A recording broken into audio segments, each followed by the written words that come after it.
Hi, myself Akshat Bhandari. I am a final year BMS student from Institute of Medical Science Banaras Hindu university. आज हम इस video में NEET 2025 के बारे में बात करेंगे कि लास्ट के 15 दिन में हमें क्या करना चाहिए, हम हमारे मार्क्स को कैसे इंक्रीज़ कर सकते हैं और क्या गलती नहीं करनी चाहिए जिससे कि हमारा सिलेक्शन में हमें कोई दिक्कत ना हो। मैं आपको यही बात कहूँगा कि इस टाइम कोशिश यही करना कि ज़्यादा से ज़्यादा स्टे हेल्दी रहना, स्टे काम रहना, स्टे मोटिवेट रहना, जिससे कि आपको दिक्कत ना आए, ठीक है। और ज़्यादा से ज़्यादा मॉक टेस्ट देना इस टाइम। तो स्टार्ट करते हैं वीडियो को। तो सबसे पहले अपन बात करते हैं कि इन 15 दिन में हमें कैसे रिवीजन को स्टार्ट करना है, मतलब हमें रिवीजन कैसे करना है जिससे कि हमारे जो हम मॉक टेस्ट दे रहे हैं उसमें हमारे मार्क्स जो हैं बढ़ जाएं, ठीक है। तो सबसे पहले यदि हम बात करें तो मैं ये सबसे पहले ये कहना चाहूँगा, इस टाइम 15 दिन जो बचे हुए हैं उस 15 दिन आपको अच्छा, मतलब स्लीप आपकी लगभग 6 to 8 आवर की प्रॉपर स्लीप होनी चाहिए और खाना अच्छे से खाना है, ठीक है। उसके बाद मैं ये कहूँगा कि दूसरी चीज़ कि मॉक टेस्ट ज़्यादा से ज़्यादा देने हैं आपको। और मॉक टेस्ट जो नीट का टाइम होता है, जैसे 2 से 5 नीट का टाइम होता है, तो उसी टाइम हमें जो 15 डेज़ बचे हुए हैं हमें इस टाइम पे ही देना है। 2 से 5 के टाइम पे ही हमें मॉक टेस्ट देने हैं, ठीक है। और हमें खाना इतना ज़्यादा नहीं खाना है कि हमें ज़्यादा से ज़्यादा नींद आए, ठीक है, क्योंकि दोपहर में जब खाना खाते हैं तो उसके बाद नींद आना अनिवार्य है। तो हमें इसे अवॉइड करना है कि नॉर्मल खाना खाना है जितना पेट में है, ठीक है। दूसरा कि जो हम मॉक टेस्ट दे रहे हैं 2 से 5 के बीच में, जहाँ इस टाइम जो भी हम गलती कर रहे हैं पेपर में, मॉक टेस्ट में, वो हमें एनालाइज करना है, वो जाके दोबारा बुक में देखना है, ठीक है। उसको मार्क करना है अंडरलाइन कि हमने कौन सा पॉइंट आते आते हुए भी गलत, which of the following is not correct, like type. तो ये हमने क्वेश्चन बहुत पढ़ना ज़रूरी है और जो भी क्वेश्चन हम गलत कर रहे हैं उसको एनालाइज करना बहुत ज़रूरी है।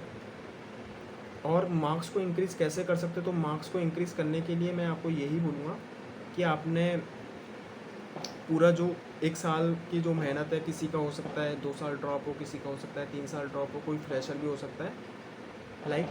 तो जिन्होंने मेहनत किया है उसको इस टाइम बर्बाद नहीं करना है, ठीक है।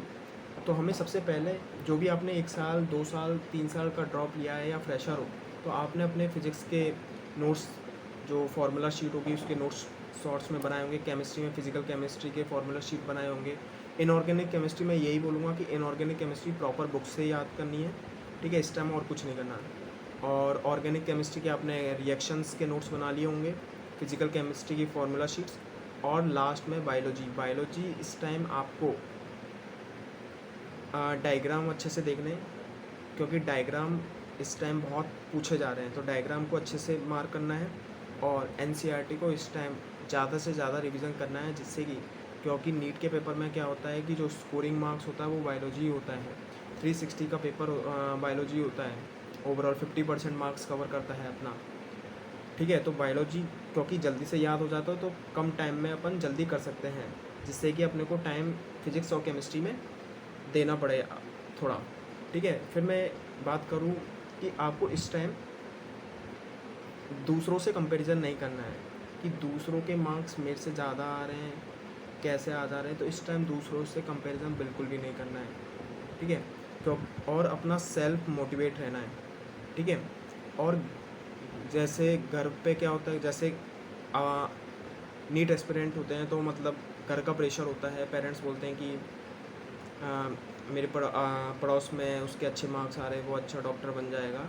तो मैंने ऐसे बहुत से बच्चे को भी देखा है कि उसके उस टाइम मुक टेस्ट में स्कोर अच्छा आ रहे हैं, लेकिन नीट में उसका सिलेक्शन नहीं होता है या कुछ मार्क्स से रुक जाता है। तो वो सारी चीज़ होती है, इसलिए आपको क्या करना है, सेल्फ मोटिवेट रहना है और ज़्यादा से ज़्यादा मॉक टेस्ट देना है इस टाइम, और ज़्यादा से ज़्यादा रिवीजन करना है, क्योंकि ज़्यादा से ज़्यादा रिवीजन करोगे तो आपके दिमाग में वो बना रहेगा, ठीक है। जो भी मिस्टेक आप कर रहे हो इस टाइम, जो भी मिस्टेक, उसको दोबारा जाके बुक से याद करो, देखो कहाँ पे मैं मिस्टेक कर रहा हूँ और उसको फिर याद करके दोबारा वो मिस्टेक नहीं करनी है, ठीक है।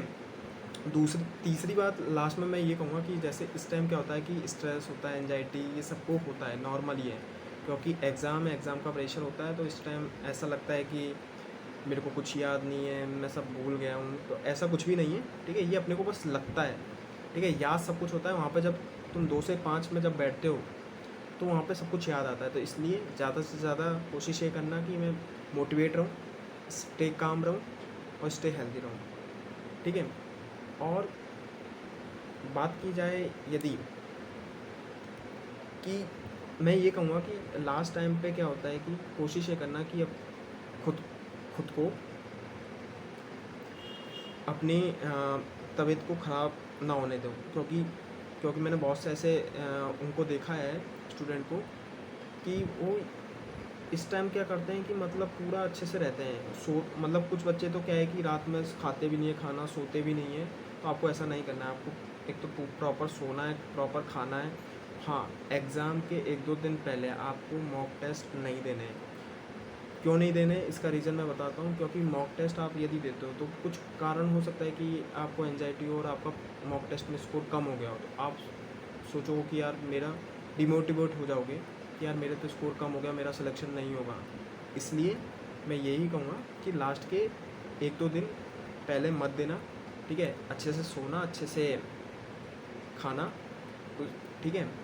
जैसे ही आप नीट का पेपर दोगे, क्योंकि वहाँ पे कम टाइम मिलता है, 3 घंटे, आपको नहीं पता लगेगा कब निकल जाएगा। इसलिए ज़्यादा से ज़्यादा रिविज़न करना, ज़्यादा से ज़्यादा प्रैक्टिस करना, मॉक टेस्ट देना, ठीक है। और यही, ठीक है। Thank you. ऐसे ही मैं अब लगातार इस सीरीज़ डालता रहूँगा, ठीक है।